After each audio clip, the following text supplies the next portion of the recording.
Hey y'all, it's Coffee Monster, and I'm here with this week's West Reads. Savage Tales. It's a one-shot covered by Arthur Sudam.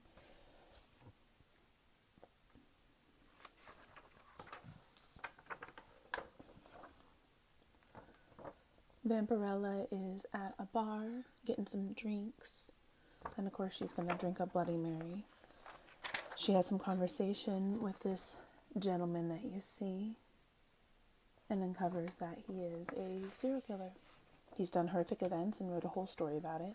He leads on that the story is fiction based off of somewhat true stories, and he whispers a horrific event into her ear, and next thing you know, she's asking him a question. Would you rather have immortality here on Earth or in hell? He, of course, obviously says Earth. He goes, hell is torment after torment. So she's testing that mortality and torment to all its limits. What if he was hanging in a tree in a desert or deep in the ocean or on a train track? She lets him know that once he's hit by the train and his face is removed, it will not grow back. So while he'll stay alive and cannot die, he can be dismembered. He doesn't like that. And then next scene, we see her meeting a blonde. And she says, that'll be for next time. So we don't get to see what happens with her, but I imagine it's quite the show. And then we see a little bit of a cowboy action. Alan Quarterman in The Missionaries of Madness. Alan Quarterman, the cowboy, is set out on a mission to destroy the cult leader. It's his villain in the story. He's our hero. What's kind of cool about these really short stories, though, are the way they end. Not necessarily my favorite because we don't really know what's going on and then it just ends. But yeah, so he does end up killing the cult leader, and then right afterwards, there's a disruption. And this is part of the story where it's like, I love when this happens because this is what gets reading to be so thrilling. But like, what happens next? Not always do they, go back and write it. But this crazy god shows up and then just disappears. So obviously, like, the cult leader is probably tied to him or whatever, but now you gotta guess. So, and then we got a little bit of Red Sonja and the Executioner's Sword. Y'all, Red Sonja, she is so badass. But she just basically shows up. They, knocking some heads. I do appreciate a little bit more gore, and so Red Sonja gave it this time, which was nice. And then they just continue a little bit of banter as they continue just to execute. Of course, so Red Sonja is, badass, so she's got to make sure he knows it. And so she ends up then taking out the executioner. So she lets him, finish his job first, and then she, what? And then just moves on in her badass glory. Cheers, bitches. Okay. Then they had Captain Gulliver's Jones, his war. This incredibly talented guy shows up, kills and slaughters and helps them conquer.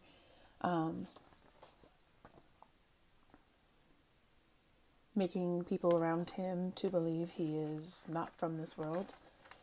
He does give a little bit of hint that he most likely isn't, but then he tells a story about, losing the love of his life and yada yada. But that was what encouraged him to enlist into a position that is much beneath him, even though he's very talented. So this one also, like the other, is a little shorter because it's not as popular, right? So it leaves us on a major cliffhanger. Now, before they end us on a little cliff where it's like, it's the beginning, he mentions that he wishes he can go back into time. You know, there's so many things that he feels like he failed on that he would love to revisit or do better on. So maybe he's going back to the beginning. I don't know. So that's where that one ends. Savage Tales. So 4, not 5. Whatever. Animal. I've been collecting this one for a little while and I have not read it. So I tracked down the first issue from my collection. Animal Noir. City life taken over by animals. So it's like, so we start off and they're waiting for, of course his name ends up being Sunny, but they're waiting for somebody to show up.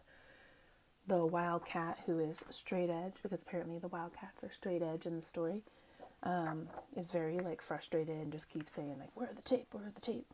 And then they kind of just go into the storyline, kind of recapping this mysterious tape that everyone is getting crazy about. And there's, you know, giraffes, zebras, all these people, and there are animals that act and look and resemble people throughout the story. But essentially the main characters in the main story to follow through are the 2 giraffes that are having conversation, and basically they're really close. And so he convinces his best friend, the giraffe, to uncover the mystery of the tape before anyone else does. Now, basically, these tapes are naughty. The tapes are naughty, and so the giraffe is worried that the love of his life will be traumatized because she is in the tape. So, but it's kind of funny because like nowadays, it's like super rings true to like what people are kind of like dealing with, or the aftermath of all these popular trends. You know, I don't want to say the words and get us banned, so I won't. But you know what I mean. So these leaked sex tapes basically are causing a disarray, and this giraffe is going all around the town, basically strong-arming people to figure out before the cops do where this tape is. And everybody is going crazy for this tape. So, like I said, it's really cute. The art is cool. It's very modern, city, urban. Not really modern, sorry, urban. Very urban. Not us getting a little bit deep on West Reeds, right? But anyways, back to the corn. So hippos, he goes and sees the hippos, and they live in this like, you know, house full of water. I don't know. I just think that's cool. Like all the different people that he interacts with and meets up with on his journey. And it goes, you know, on and on and on. And essentially, the ending, we are still not able to locate the tapes. So hopefully eventually they do. But they do cut into a story at the end, how to prevent a better world. This, don't let the words intimidate you. Okay? Definitely worth the read. Basically, like, it starts off with this gang that jumps this kid and just... So, basically, the news is reading it like, gang violence, gang terrorizes and brutally injures this little boy. It's funny because, like, we see this, right, all the time. It's not funny. It's wild because this is something that we see in day-to-day life, right? We read news, and it's very much biased from the receiver of the news and how they present it, and then of course how we hear it. Well, if they go on through the whole story, which continues on another page as well, and moral of the story is what is behind what we see, meaning it looked like a gang violence, and it was, but it was opposite way. These students finally stood up and revolted against the leader of a gang who did this and terrorized people for a long, countless time, to basically ending it on a note of, you can't prevent a better world, you can only delay it, you can discourage it, but sooner or later it will find a way. That's what we proved to ourselves. It just takes small steps to get there. So, like, for me, I thought maybe it means, like, right, they couldn't get everybody to understand, because by the end of it, everyone just still considered the same conclusion, that this was horrific event done against this little boy, Terrence, who was ganged up on. But there were a whole group of people that did learn a lesson, did stand up and do something. And so that is the small step. Continuous small steps become mindset. Mindset becomes larger movements. Larger movements become, way of life or whatever, or the norm, society norms. Comic book artists and writers really do this incredible thing where they bring real life issues to the front, but in a really creative way. And so it doesn't feel like someone's throwing something at you or making you feel a certain way. You get to perceive it the way you want to perceive it. I think that's why I enjoy reading comic books so much. It's not just because they're enjoyable or entertaining or the art. That's about animals in a city, and it's hilarious. But then deep in there, there's actual ideas and revolutions happening where people are basically revelations. We can start a revolution right now if you all want. Less read more. That's a revolution. But people are having more and more revelations about ideas and structures and mindsets when they come across stories like this, even if they don't realize it. So I think that, as dope as that all is, I'm getting sidetracked from the West Read. So let's continue.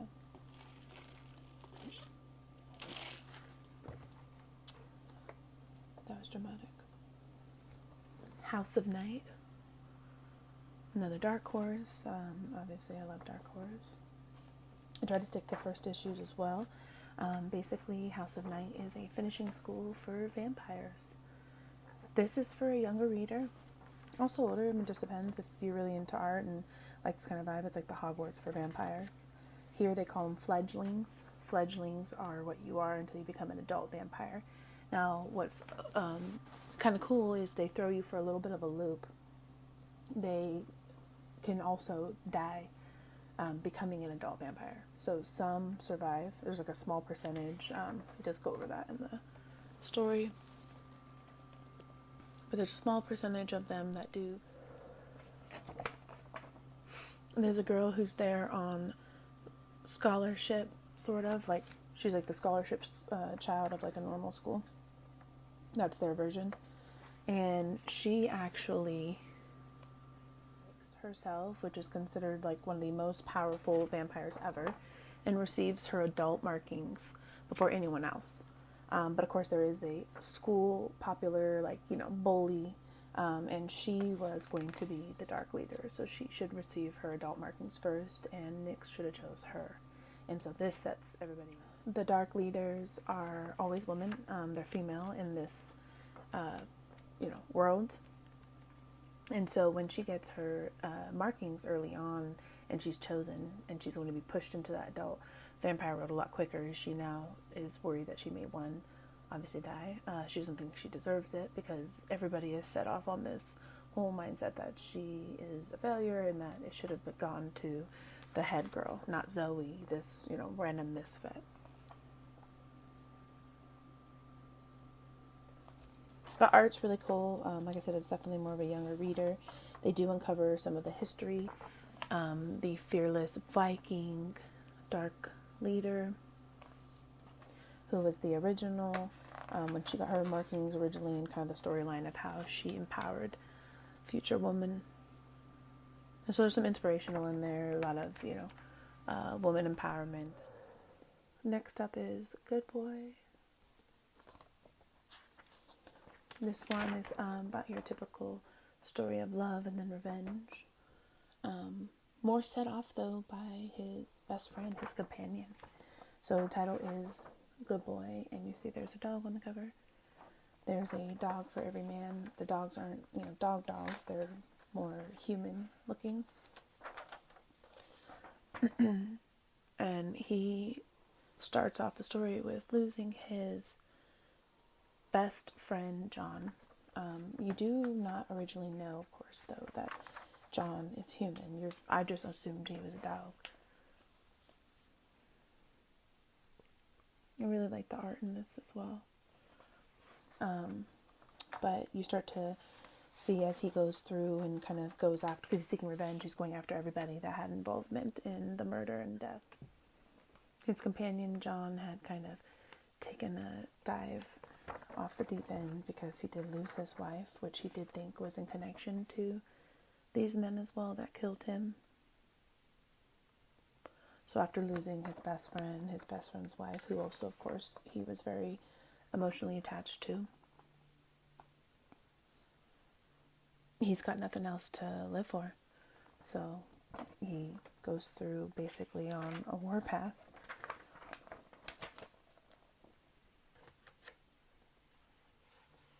The sad part is John and Good Boy were really good boys, or good people originally, and now he's terrible.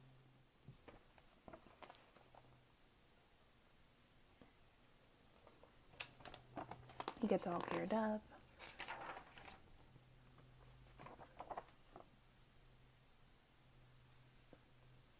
Really like the art too. It's really cool. Like how they did the bad guys. Which, I mean, like I said, now he's also bad. Unfortunately, while he's going through all this, he realizes he is going to have to kill other dogs as well, not just their owners, because again, they all are paired, and so they all go hand in hand. So things get a little bit violent and destructive, and it means that he has to double the count of people he's going to kill. For every person he wants to get revenge on, there's a dog man behind him.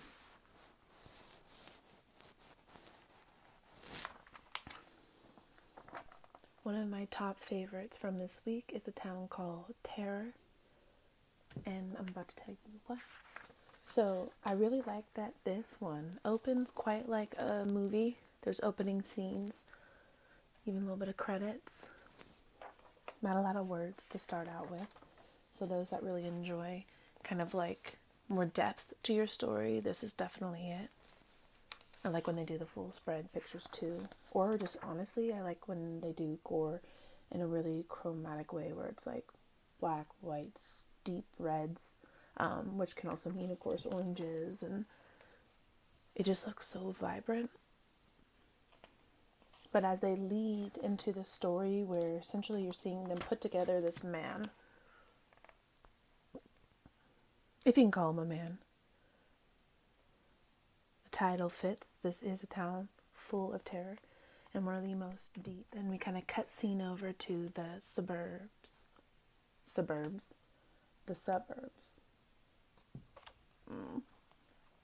And it looks real peaceful and sanctuary, right? And then we see, don't stop. And of course, it's a town with terror, so we're thinking it's crazy. No. We got a little bit of action.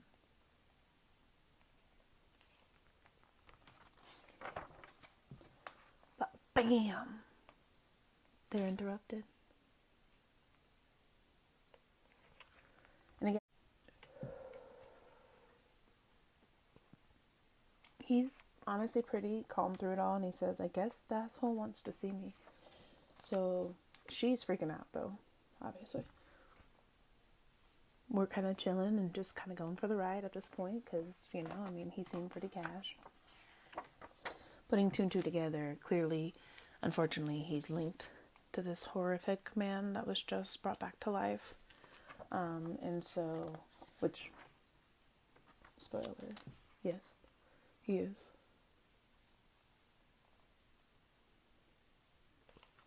And so he's back to Terror, a town called Terror, his childhood home. All the art is incredible. Now remember, she was freaking out and she doesn't know what he knows. So in this, it kind of starts going over that part. You know, no one understands or believes her. There's no proof that anything happened. And of course, filing a missing persons takes time. There's just a certain amount of time. She knows something happened and she just wants to find her man. But no one will listen to her. And then she's left to feel pretty defeated.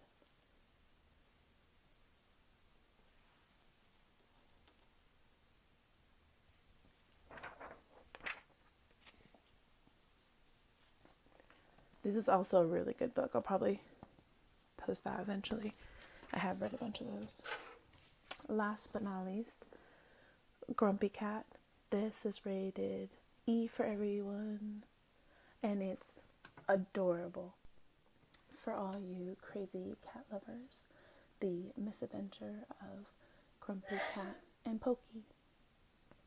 Pokey is obviously the more optimistic, positive, go-lucky cat, and Grumpy is, well, Grumpy. It gives me like a Garfield and Otis vibe, but two kitty cats, so it's adorable. The art's incredible. A lot of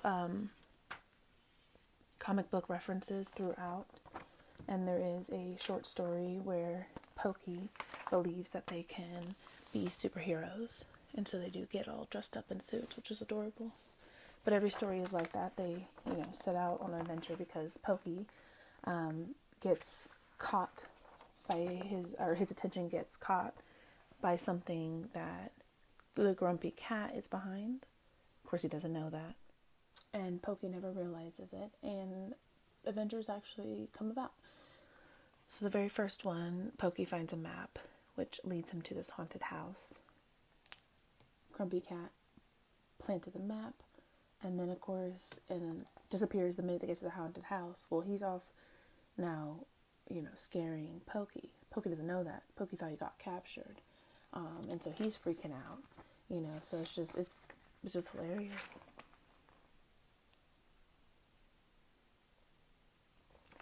So it's like a very, calm, fun read, especially since I read usually horror. But of course they, like I said, reference a lot of different horror. I feel like this one reminds me a little bit of Scooby-Doo vibes too in there, like a lot of hidden stuff. Tom and Jerry. There's a dog in one of the shorts as well. Pokey and the dog are owner. Just silly things like that. And then they're watching TV and Pokey decides they can be superheroes.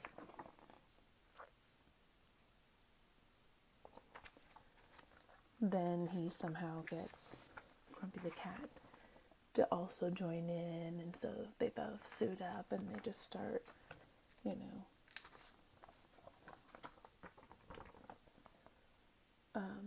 trying to save the world. And they're so cute.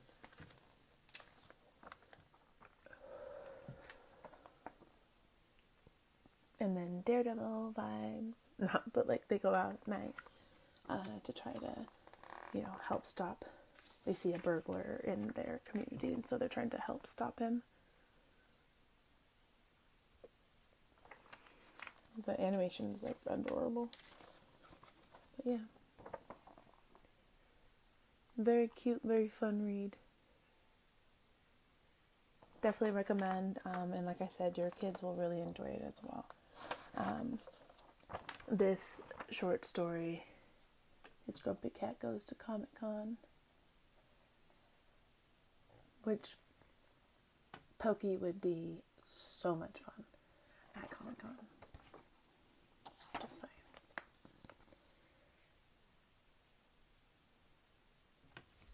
And now for the end credits. House of Night, which is Dark Horse, is by PC Cast and Kristen Cast. That was issue number 1.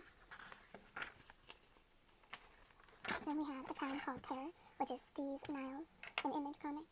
Again, issue 1. Grumpy Cat and Pokey, which was Dynamite, also issue 1 by Royal McGraw. We also have Good Boy, which is Source Point Press. They actually make a lot of really good comics. I recommend you guys to look up their website. And that one was Gun. Gun is incredible. Also issue 1. Then we had Animal Noir, which is Duran and Lunacek, which is issue 1 again. And then Savage Tales, which is a one-shot by the Dynamite. It's the Unleashed versions, and that was covered by Arthur. Thank you all for watching, and I hope you're inspired to read a shit ton more than you do. Because y'all don't read enough, and it shows. Bye!